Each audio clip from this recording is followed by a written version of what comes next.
Hello India. Hello India. बड़ों को ढेर सारा प्रणाम, छोटों को ढेर सारा प्यार और मेरे सारे सब्सक्राइबर को ढेर सारा Ram Ram. Welcome back to my YouTube channel Simi की डायरी में आपका ढेर सारा स्वागत है। गणपति बप्पा मोरिया। दोस्तों, मैं जो बहुत सारी हिंदी कहानियाँ लिखी हूँ उसमें से एक कहानी संसार के ताने बाने से भिखारन का पहला पार्ट रख चुकी हूँ। अब दूसरा पार्ट भिखारन का आप सबों के समक्ष रखने जा रही हूँ। अभी तक आप लोगों ने देखा कि गौरी जो है सो भिखारन पे बहुत ज़्यादा गौरी को दया आ गई थी और वो पंडित जी जो है सो चले गए हैं और जाने के पहले जो है सो उस औरत को उसके घर का पता दे दिए हैं और वो ढूंढते ढूंढते उसका घर पहुंच जाती है। तो गौरी उसे खाने पीने देती है और वो नहा धो के तैयार हो जाती है। गौरी अपने बाई से उसके कपड़े उपड़े भी साफ करवा देती है। तो वो भिखारन बोलती है कब मैं चलूँगी। तो गौरी बोलती है कि आप कहाँ जाएंगी, आपके पास तो कहीं भी रहने की जगह नहीं है, फिर आप बहुत दिन से सोई भी नहीं हैं, आपको नींद की बहुत ज़रूरत है, आराम की बहुत ज़रूरत है। तो वो भिखारन बोल रही है कि तुम्हारे पास तो 2 ही कमरे हैं, एक में तुम्हारे बच्चे रहते हैं और एक में तुम अपने पति के साथ रहती हो। ऐसे में मैं कहाँ रहूँगी, फिर तुम्हारे पति को भी अच्छा नहीं लगेगा। इस तरह से किसी भिखारन का उसके घर आना और रहना, उनके साहब के दोस्त लोग भी आएंगे तो क्या सोचेंगे, अगल बगल के लोग क्या कहेंगे, इसलिए मुझे जाने दो। गौरी बोलती है कि गाड़ी तो गैरेज में रहता है, सीढ़ी घर खाली ही रहता है। आप दिन में सीढ़ी घर में रहिए और रात में छत पे जो है सो आप सो जाइएगा, छत पे सो जाइएगा। बूढ़ी ने बहुत ही नानुकुर की पर गौरी ने एक नहीं सुनी। शाम में जब रमेश ऑफिस से आया तब तक उसने बूढ़ी माँ का बेड छत पर लगा दिया था। फोल्डिंग तोशक तकिया चादर सब लगा दिया था और एक सुराही और एक गिलास पानी भर के भी उसने छत पर रख दिया था। बूढ़ी छत पर आराम से लेटते ही सो गई थी। 2-4 दिन से सोई जो नहीं थी। रात में गौरी ने जब सारी कहानी जब रमेश को सुनाई तो उसे कुछ अच्छा लगा, कुछ नहीं भी लगा।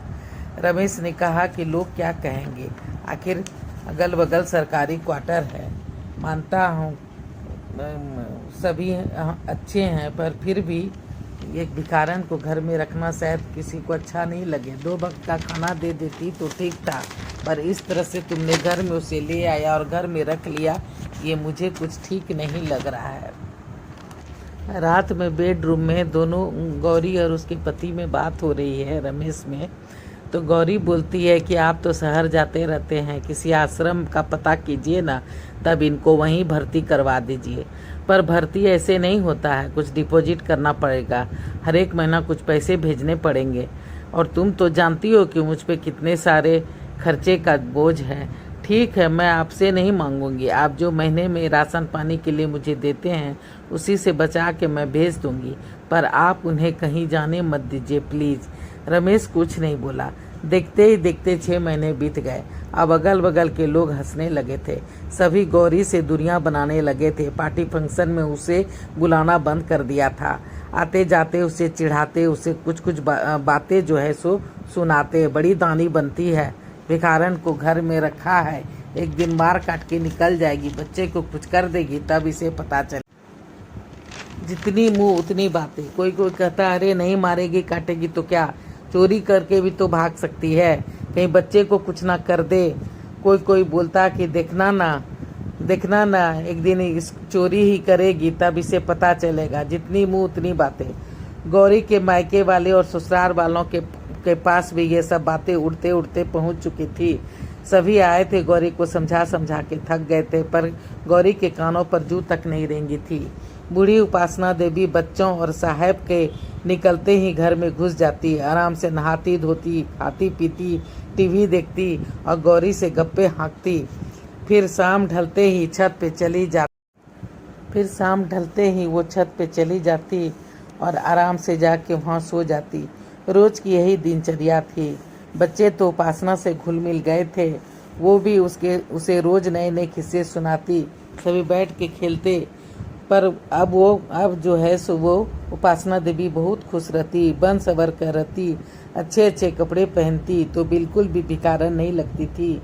फिर थी भी तो बड़े घराने की, अच्छी जात की ब्राह्मण, इसलिए रमेश नान ऊपर तो करता था, पर गौरी के रोने धोने और समझाने से फिर वो चुप भी हो जाता था। कुछ दिन के बाद ही रमेश का प्रमोशन भी हो गया था, कुछ एरियर्स भी मिला था, तनख्वाह भी डबल से ज़्यादा हो गई थी। इसलिए उसने अगल बगल के शहर में अब अच्छे आश्रम की खोज शुरू कर दी थी। गौरी जब भी उपासना के साथ बाहर निकलती सभी हंसते कानाफूसी करते। एक दिन गौरी फट पड़ी थी, आप लोग जानते हैं ये कौन है? ये सेठ दीनदयाल की बेटी है। ये जो मंदिर, अस्पताल, स्कूल, कॉलेज, ये सब जो आप देख रहे हैं, ये सभी इनके पिताजी ने बनवाए हैं। इंसानियत नाम की चीज़ तो इनके मैके और ससुराल वालों में है नहीं। आप लोग भी शायद इंसानियत खो चुके हैं। इंसानियत नाम की चीज़ आप लोग में भी अब नहीं बची है। आप लोग भी बिल्कुल इंसान नहीं हैं। भीड़ छटते ही उपासना देवी फुट फुट कर रो पड़ी। उसने गौरी से कहा, अब हमें आश्रम भेज दो और कभी कभी खाली मिलने आ जाना। मरता क्या न करता। आखिर गौरी भी विवश हो गई थी और आखिर वो दिन भी आ गया था जब रमेश बाबू ने 100 परिवार गाड़ी में बैठ के आश्रम की ओर रवाना हो गए थे और पूरा 100 परिवार ने भरे नैनों से उपासना देवी को आश्रम में रखा। पूरे 3 लाख डिपॉजिट कराए, हर एक महीने के 3000 रुपये अदा करने का फॉर्म भरा, फिर रोते दिल से उपासना को छोड़ करके डेरे पे वापस आ गए थे। गौरी को घर अब काटने दौड़ता। वो बुआ बुआ कहते जिसके पीछे भागती थी, जिससे बतियाती थी, वो सब उसे बहुत ही याद आता। उसने उसे फ़ोन भी दे रखा था और गौरी ने उपासना देवी को बुआ कह के संबोधित किया था और बुआ बुआ ही उसे कहती थी। उसने उसे फ़ोन भी दे रखा था, बराबर एक उससे बतियाती भी रहती थी। फिर भी उसका मन उपासना के बिना बिल्कुल नहीं लगता था और वो उसकी चिंता करते रहती थी। उम्र हो चली है, पता नहीं आश्रम में कैसे होगी नहीं होगी।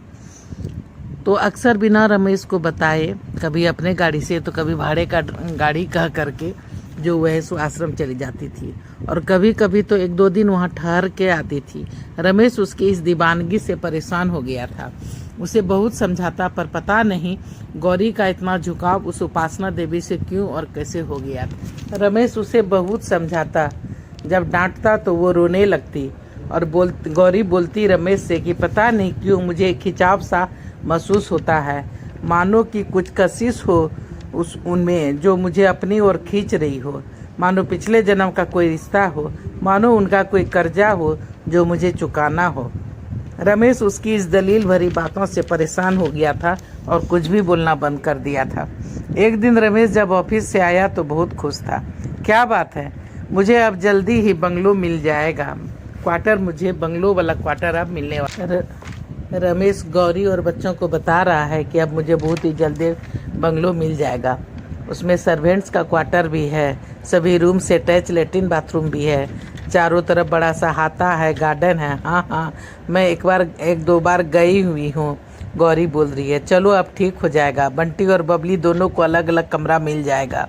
एक ऑफिस बना लूँगा, एक लाइब्रेरी बना लूँगा, एक गेस्ट रूम हो जाएगा। गौरी चुप हो गई। क्यों, क्या हुआ? कुछ नहीं। 1 महीने के अंदर ही पूजा पाठ करके सभी बड़े क्वार्टर में शिफ्ट हो गए थे। तभी एक दिन दोपहर में, गौरी देखो तो कौन आया है। कौन है? अरे बुआ, तुम कैसी हो? इधर बहुत दिनों से मिलने नहीं आ पाई थी। अच्छा किया आप इन्हें ले आए। गौरी बुआ को देख के खूब खुश हो जाती है, पैर छू के प्रणाम करती है और रमेश से बोलती है कि बहुत अच्छा किया आपने जो बुआ को ले आए। बुआ को देख के खुशी से समा नहीं रही, फुली ही नहीं समा रही है। वो उसे पूरा घर घुमाती है।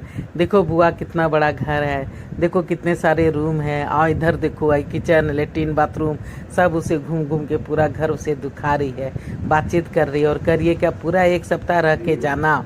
दादी, बच्चों ने कहा कि दादी अब तुम 1 सप्ताह रह के जाना। दादी अब कहीं नहीं जाएगी, यहीं रहेगी हमारे साथ। क्या सच पापा? हाँ। सभी खुश हो गए। गौरी रमेश के सीने लग सिसक पड़ी। रमेश बोला कि अब हमारा परिवार पूरा हो गया।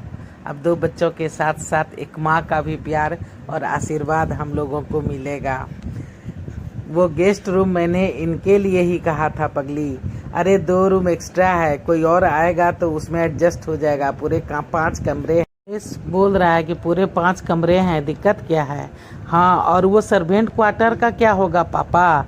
अरे उसमें बुधना रहेगा अपने परिवार के साथ। कौन बुधना? चाय वाला है, बेचारे के पास रहने को अपना घर नहीं है।